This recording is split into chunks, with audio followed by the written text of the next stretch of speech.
Assalamualaikum warahmatullahi wabarakatuh. Perkenalkan, saya Tita Sabar Oktavianti. Di sini saya akan menjelaskan materi tentang pengertian analisis struktural.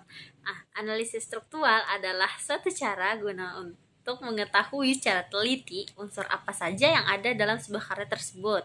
Nah, hal ini sangat tepat guna untuk meneliti dan mengungkapkan makna karya sastra melalui pembahasan unsur-unsur yang saling berkaitan antara unsur yang satu dengan unsur yang lainnya secara struktural.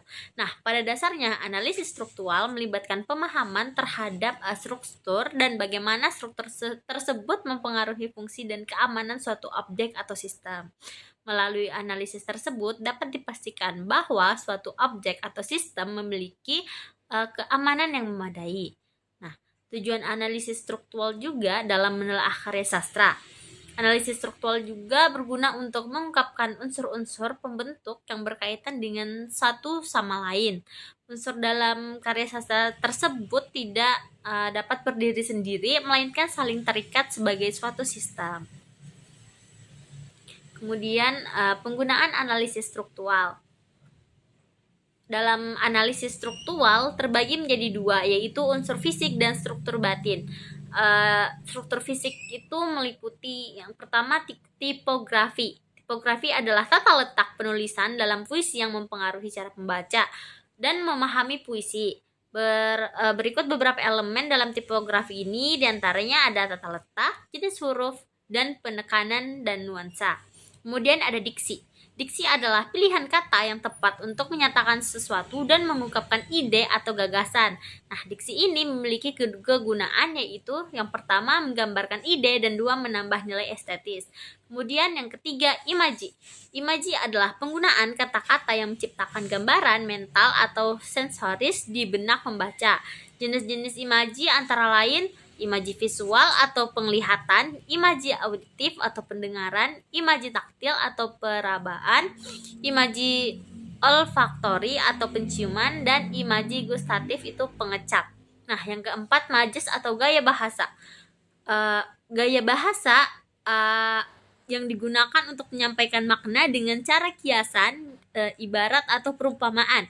Jenis-jenis majas atau gaya bahasa dalam puisi itu diantaranya yang pertama, majas perbandingan meliputi metafora, simile, dan personifikasi. Terus ada majas pertentangan yang meliputi hiperbola, litotes, dan paradoks. Dan yang kelima itu kata konkret. Kata konkret adalah kata-kata yang menggambarkan objek atau benda yang nyata dan dapat dirasakan oleh panca indera. Fungsi kata konkret ini yaitu menciptakan gambaran yang jelas, meningkatkan daya tarik, dan memperkuat makna. Dan yang keenam ada versifikasi. Versifikasi adalah unsur yang berkaitan dengan keindahan dan struktur penyampaian puisi yang meliputi rima, ritme, terus metrum, dan masuk ke materi struktur batin. Struktur batin meliputi tema. Tema adalah pokok pikiran, dasar cerita atau gagasan pokok yang ingin disampaikan oleh penyair melalui karyanya. Dan kedua ada rasa. Rasa adalah sikap atau ungkapan emosional penyair terhadap inti permasalahan yang berada dalam puisinya. Dan yang ketiga, nada. Nada adalah sikap penyair terhadap pembaca yang memiliki kaitan erat dengan tema dan rasa. Ada beberapa jenis nada dalam puisi, diantaranya itu nada puitis, nada sentimental, nada ironis, nada inspiratif, dan nada reflektif. Yang keempat, amanat. Amanat adalah pesan atau nilai moral yang ingin disampaikan oleh penyair kepada pembaca. Amanat ini bisa diperoleh baik secara tersurat maupun tersirat. Yang kelima ada analisis makna sematik. Ini mencakup analisis mendalam terhadap kata dan frasa. Puisi seringkali menggunakan kata-kata yang kaya dengan konotasi dan simbolisme. Nah, menganalisis makna kata secara semantik akan membantu memahami lapisan makna tersembunyi, metafora, dan simbol dalam puisi. Yang keenam ada analisis level deskriptif. Melibatkan analisis fungsi elemen-elemen dalam puisi seperti fungsi rima dan menciptakan suasana atau bagaimana imaji menggunakan untuk mengekspresikan perasaan tertentu. Nah, masuk di pengertian semiotik. Secara etimologis, istilah semiotik berasal dari kata Yunani yaitu semion yang berarti tanda. Tanda itu sendiri didefinisikan sebagai sesuatu atas dasar konvensi sosial yang terbangun sebelumnya dapat dianggap mewakili sesuatu yang lain. Semiotik juga mempelajari hakikat tentang keberadaan suatu tanda. Tanda yang terdapat dalam media sejatinya bukan merupakan tanda yang alami, tetapi telah dilakukan sebuah konstruksi pada media sehingga menghasilkan sebuah tanda tersebut.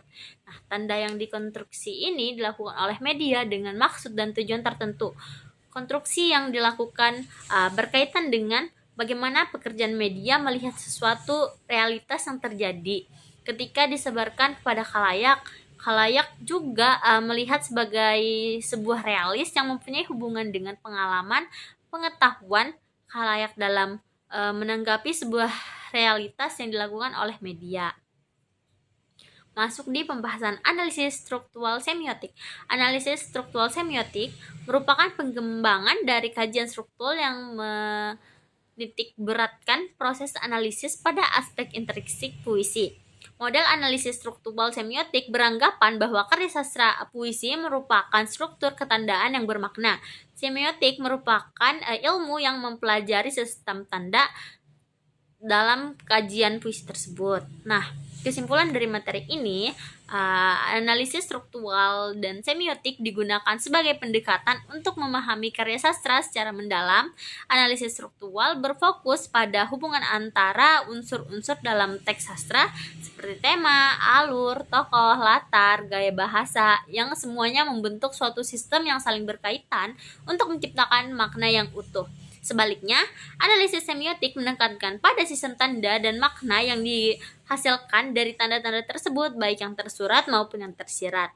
Nah, dalam konteks karya sastra, pendekatan semiotik memungkinkan kita untuk menginterpretasikan bagaimana tanda-tanda tersebut digunakan untuk menggambarkan tema, karakter, dan dinamika cerita.